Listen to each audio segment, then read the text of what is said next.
Step Into My Office is a podcast filled with real conversations and interviews about entrepreneurship, hosted by the founders of 135 Agency and built with Black women in mind. If you like us, leave us a review and subscribe wherever you listen to your podcast. Now let's start the show. Hey Sap, how you doing today? I am good. How are you? I'm energized. I'm ready to go. We're about to talk about PR and all of the missteps and misconceptions. Let's get in there and demystify. Well, getting started in PR, a lot of lately, for some reason, I've been hit up by some young publicists who have just a variety of questions. Even actually another person as a journalist who was interested in getting into PR. And I always I'm always up for that conversation because, as you know, as the saying goes, hindsight is 2020, and there were so many things I would do differently, or so many things that are helpful to know when you get started in PR. Well, I mean, first of all, we go through this as business owners who are always looking for publicists to hire to work on different projects. And, I kind of always took for granted that if somebody said they're a PR or in PR, or somebody said they were a publicist, that number one, they would be good at writing. They could write very well. Number two, they would understand what the, tools are in PR, like Cision or, using any type of communications tools.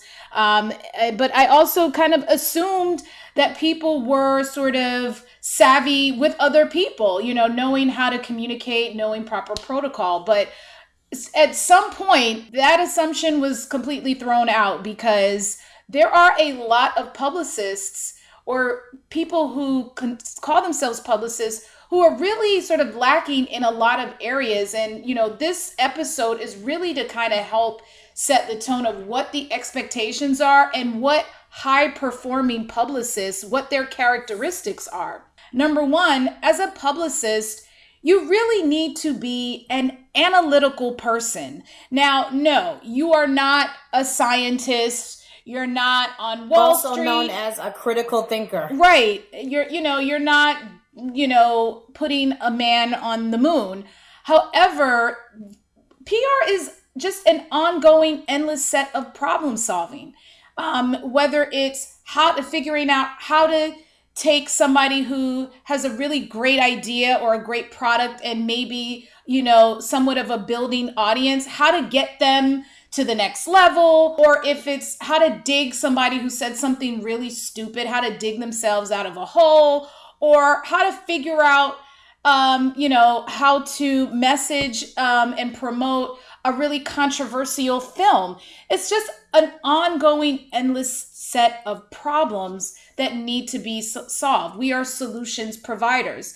So at some point in the, in the industry, I'm not sure where the disconnect was, but I see a lot of publicists who are stuck in a lot of routine. They want to do things the same way. They want to have their same process. I get a client, I send out a press release, I post it here, there, I make a phone call or two, and I'm done.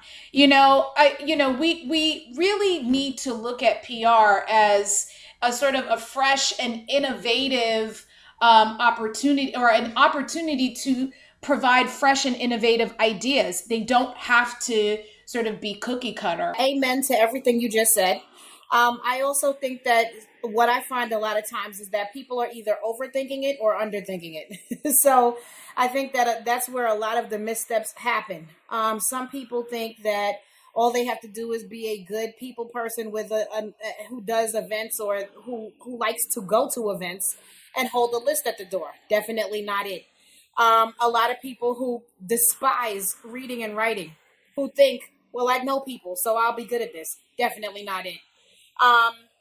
There are people who get into it, they overthink it, they have a ridiculously long pitch, and that's their way every time, is a super long pitch.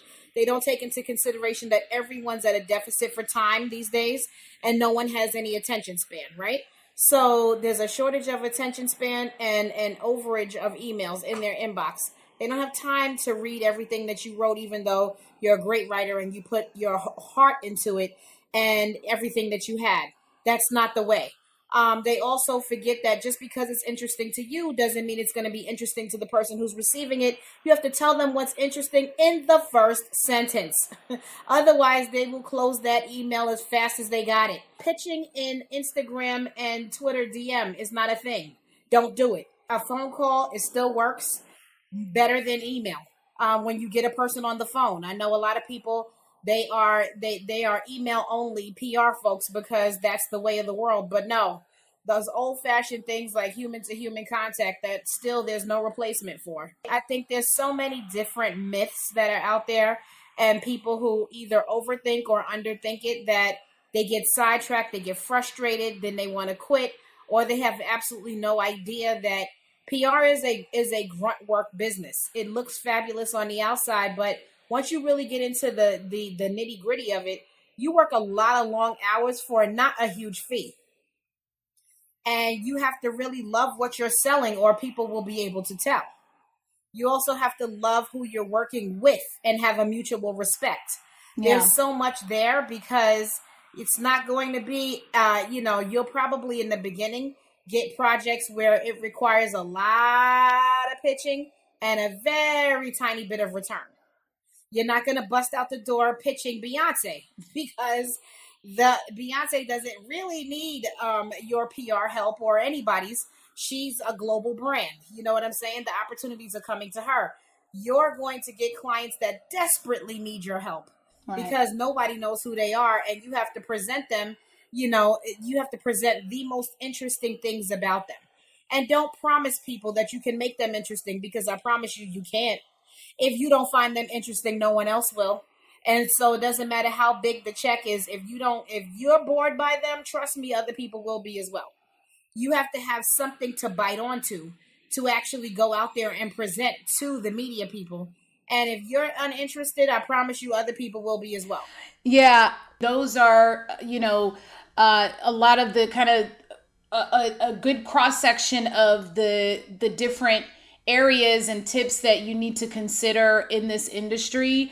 I think just to even get started, I personally don't think necessarily a college degree in PR is needed. I do think a college degree, period, is very helpful, because you do need a foundation in some of the skills, writing, even technology, or even some of the liberal arts subjects, whether it's history, it can be art, things like that can be helpful in PR. You just need to be a critical thinker. But obviously, most of your helpful experience that will contribute to your profession is going to come from hands-on experience. It's going to come from internships, from apprenticeships, from volunteering. And internships are, in certain markets can be very difficult. Let's be frank, not every state has a very, robust market for PR internships or opportunities. However, you do, if you go to college and you are pretty certain that you want to be in PR, I would use that time in college to either volunteer at your local at the college's communications department, but also go to their career counseling department and see what opportunities for internships and maybe part-time jobs exist. But you need that on the job training.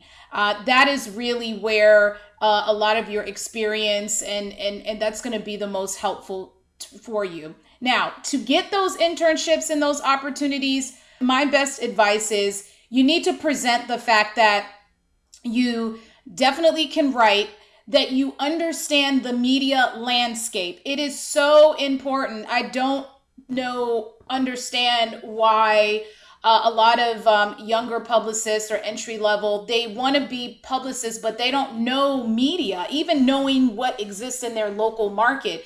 You don't need an internship to be able to look up who are the radio stations, the TV stations, the magazines, the digital publications, or the social media based publications. You don't need that. You can go to those, you can look those institutions, those companies up directly.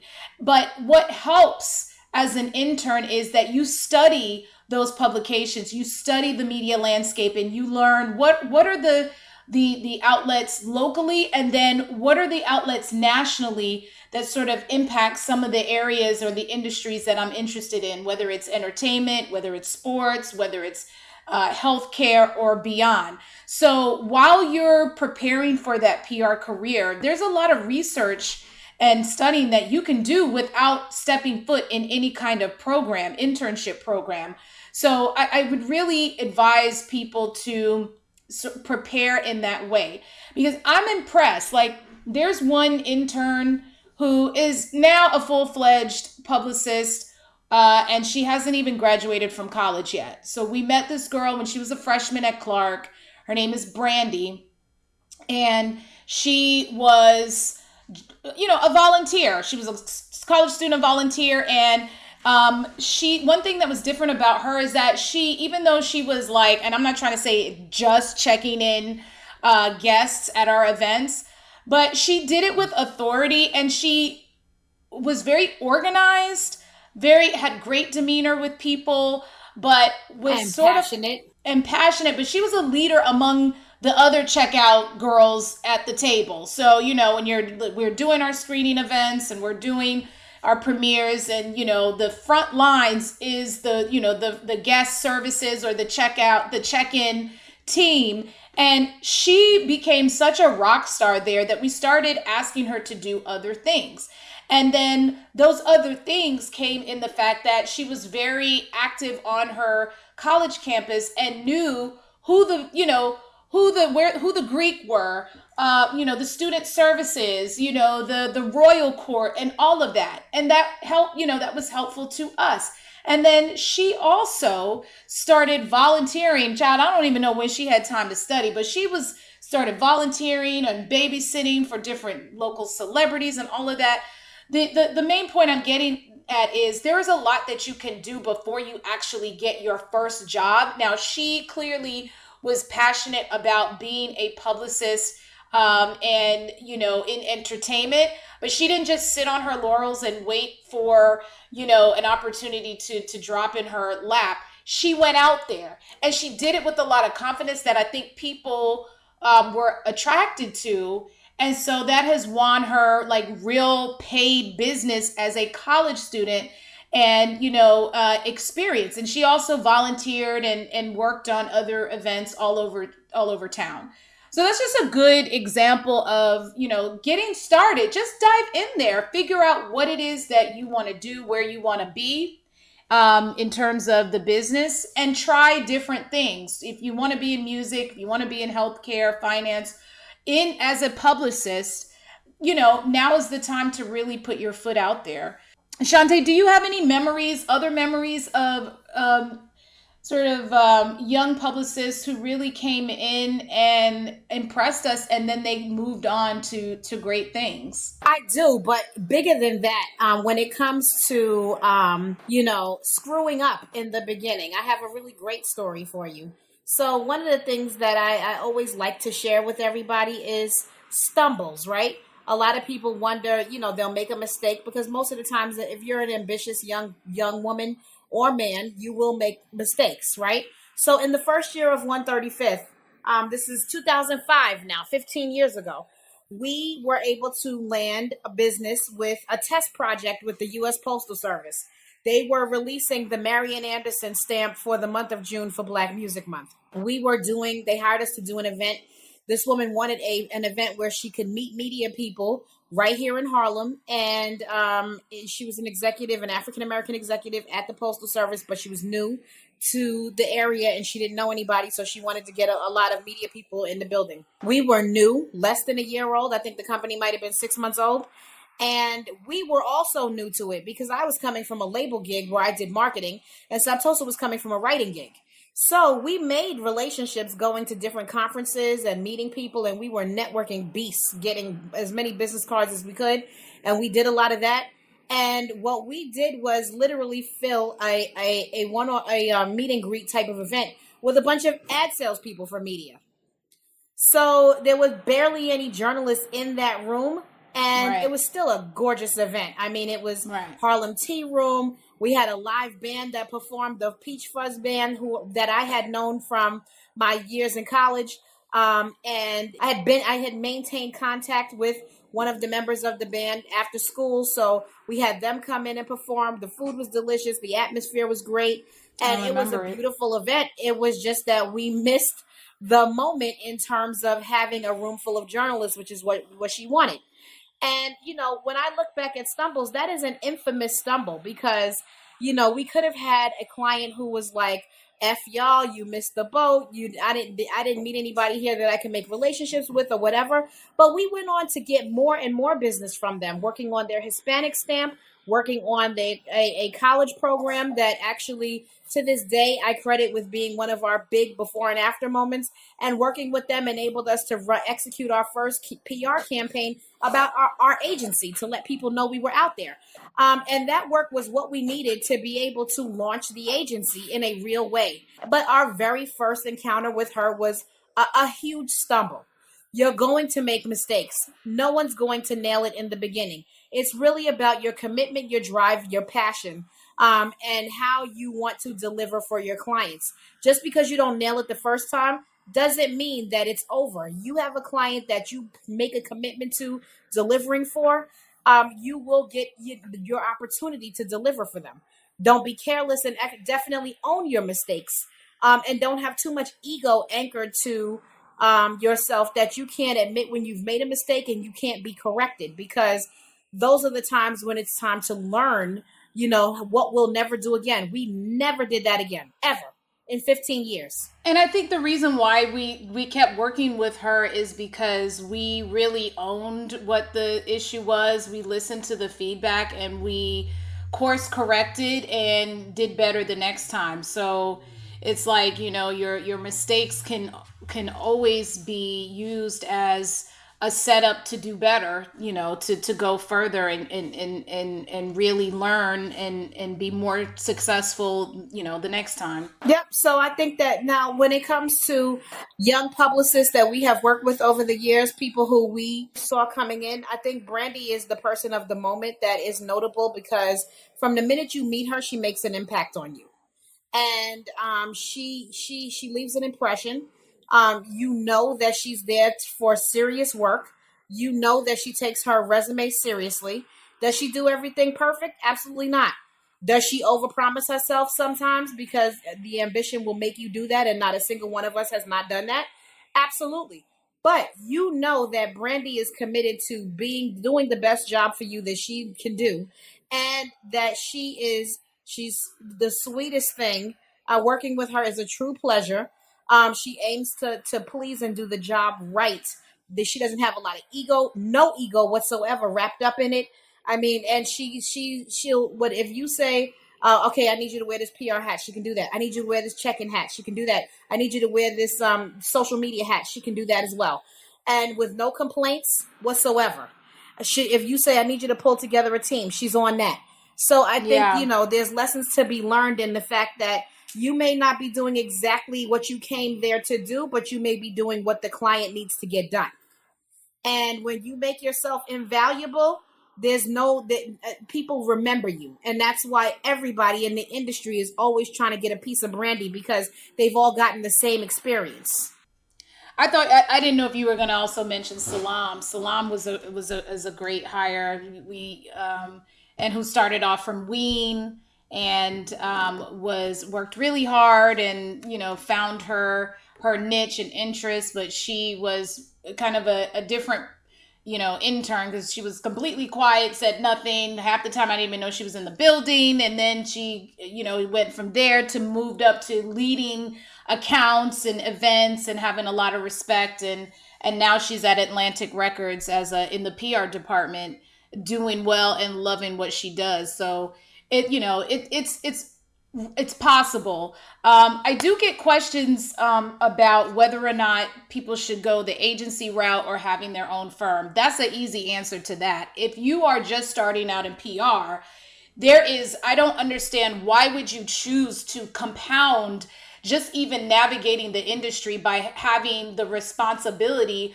of running a business, because that's what it is. The service providing part of it is one thing, but the financing, the funding, all the things that we talk about in this Step Into My Office series becomes your biggest focus. And if you haven't even yet hit your stride in PR as a young publicist, I personally would not choose that path. I think that a lot of the millennials or the Gen Zers that get into PR as their own agency are doing it really from a perspective of misinformation. They have been given an image of PR that I think is not realistic. The image that has been promoted on social media, that has been in reality TV, that is very heavy on entertainment and not really puts enough emphasis on skill and strategy. So you get an agency and you say, hey, I got a business card and a website, and now I'm a publicist. I think that it's way more complicated. I personally do not believe you should take money from a client when you have not had proven success in this business. But a conversation with a young publicist that I just had made it seem like she was counting on the appeal, the celebrity of, a client, or some reality star, whatever that she was vying to get. She was counting on their celebrity to open doors for her with other clients. And so, that's kind of like the misdirected, misguided mentality that, I see a lot in the young generation. Number one, get your experience first. Take time, either working at an agency, working in-house at a company, working for a nonprofit. Take the business responsibility out of your career. Get your experience in whatever field.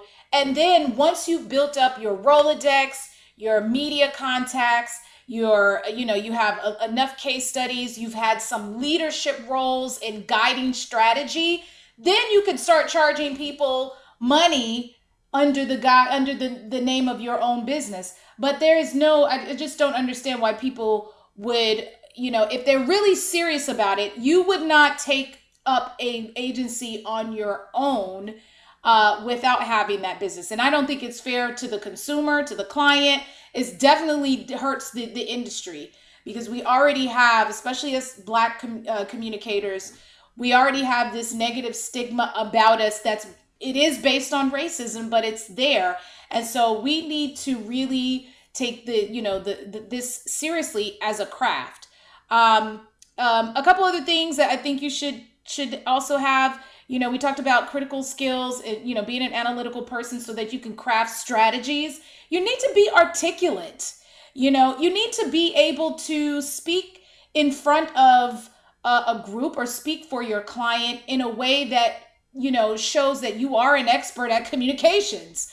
We talked about the writing skills. Confidence is great. I know that's something that is developed with maturity over time. I don't expect somebody in college coming out the gate being this most confident person. I sure wasn't. I was very shy, and I don't really feel like I even got the confidence that I needed until I was in my late 30s, early 40s, and I'm only 44. So that does take time. Somebody who's calm under pressure, that is very important, because things happen at events in the middle of a crisis, or even on a conference call. Whoa, you got to think, quick. I remember a call we had with a client and the head of the PR company, and we were asking, we had a bad event in DC years ago for a Tyler Perry show. It was disastrous. And that next morning, we knew we were going to have to wake up in the morning and talk to the client and explain what happened. And I was really fumbling with my words because, I was trying to explain the inexplainable. Like, there's really no defense to what happened. Like, we hired somebody locally that really was not equipped. She actually didn't have the calm under pressure, and she didn't have the leadership skills to think through a situation. And we didn't really know her like that. That was our first time working with her. So to explain that to the top exec, I was stumbling and, sounded like a fool, and boom, here come Shante with the quick. Well, this is what, bottom line is we messed up. This was a bad hire. She didn't really try to hum it and explain it away like I did. So being calm under pressure. The thing is that there's several lessons wrapped up in that one example that you just gave. The first lesson is being calm under pressure is one thing. Not taking a client's anxiety and when something's freaking out, you just completely retreating is a different thing. The girl that we hired in DC to be our DC rep on that particular event, she did that. The client is running around with their drawers on fire. The talent is pissed. There's sunlight coming into a room where you're doing a screening so people can't even see the episode. And instead of her running to the back, calling me and Saptosa and saying, I don't know how to fix this. What do you guys think? She just completely retreated. She went silent. She just stood there like a zombie, like all the pressure just made her retreat into a little girl. Nothing, like no responses, and nobody called us until it was over. So we didn't even have the opportunity to troubleshoot and fix, because I would have just sent her to the store to get some of those window blockers, which I know she could have gotten.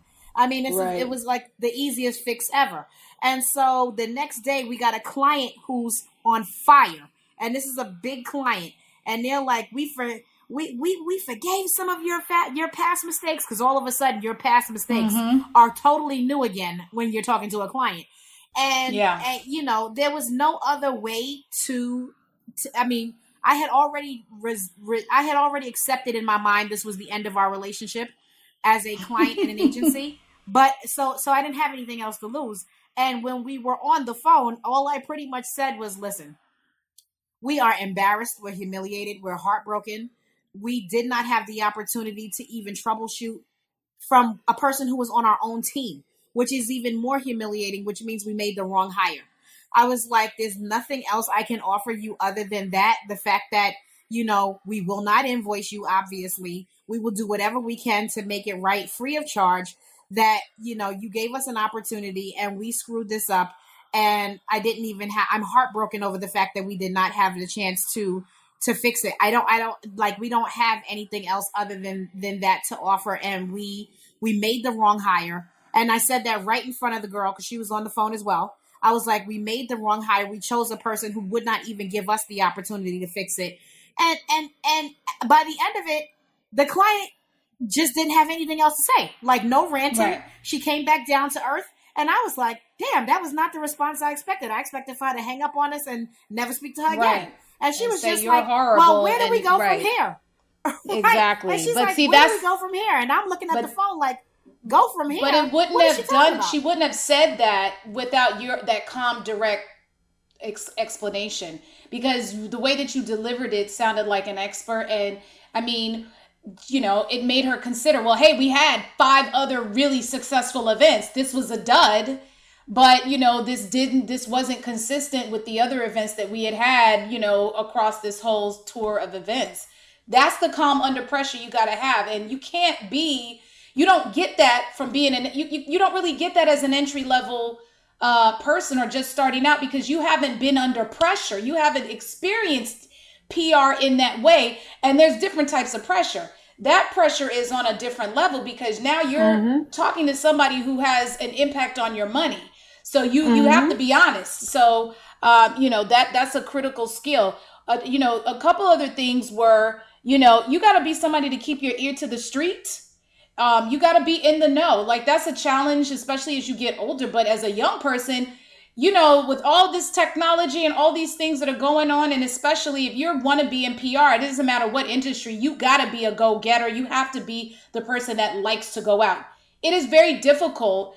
It will be very difficult for you to be a super introverted person, even if you're not in the entertainment industry. But let's say if you're in healthcare, I'm sure there's industry events and networking conferences and opportunities that will allow you to meet people. You got to be able to get up and go. You got to know what's the temperature of this community, of this industry, reading the medical journals, reading the trades and all of that. Like, you have to stay in the know. And then lastly, being quick on your feet, which again is something that I always attribute to Shante.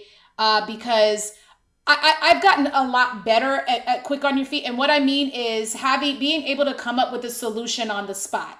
Like that's really an event based type of thing that I think of. But sometimes it could be even in a business pitch when you're thrown a curveball question. You're like, oh shit, I didn't really think about that. Shante always has a really good way of, even if it's not something that she's completely solid on, she will talk through it and get us to the next question.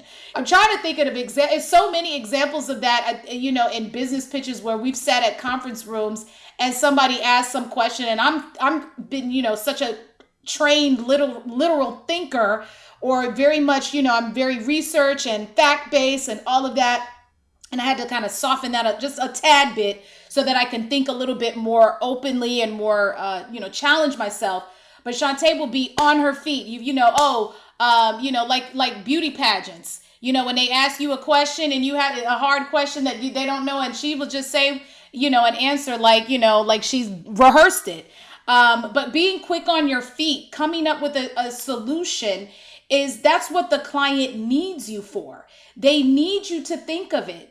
If something happens on the red carpet, hey, you get a question, on the press line, that publicist needs to wait, let me step in. Or if some event, we talked about with the event in DC it was hot in there and people were sweating. I mean, there's a solution to that. There's need that always experience. A solution. Always. And the truth is that some of these newer, younger publicists, they just don't understand that when something goes wrong, your client is not looking to give you the answer. They're looking for you to give them the answer. Like I did an advertising club lunch and learn today. And a couple of the things that I just told them to take away was no one is paying you to help you build your brand. They're paying you because they want your expertise to help them build their brand. So don't make that a factor in what you're doing. Also, no one's paying you to learn on the job. Absolutely no one. I don't care how cool they are. I don't care how much they love you. They're not paying you to learn on the job. They're paying you for the expertise that you sold in that rock star interview and pitch. Mm-hmm. And they want to see that when they need it. If an emergency is happening and you're the person standing on the side frozen, waiting for them to fix it, that business is gone. And you never get it back. And that word will spread. So you need to make sure you're not over-promising something that you're not ready for. Absolutely. I think, PR is a great industry to be in. I really would like to see people embrace the skill set aspect of it so that we are, that we can create a whole new generation of very qualified publicists who are really pushing this industry forward, especially us publicists of color, us of women publicists. Like we really need to be moving this forward. And, even in this moment, how we advocate, how we consult our clients to message their brands and their projects in this moment. We need smart publicists to help them do that, so that we are continuing to evolve as a community. So I'm excited for future generations that want to get into PR, but you got work to do. It's not easy. Absolutely. Nothing ever is easy, and it shouldn't be. You want to be challenged.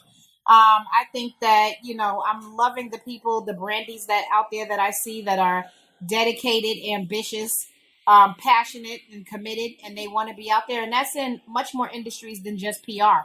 One of the things that I'm proudest of at 135 is that we've had a lot of young women, young Black women come through our doors who are now in really amazing positions all over the industry.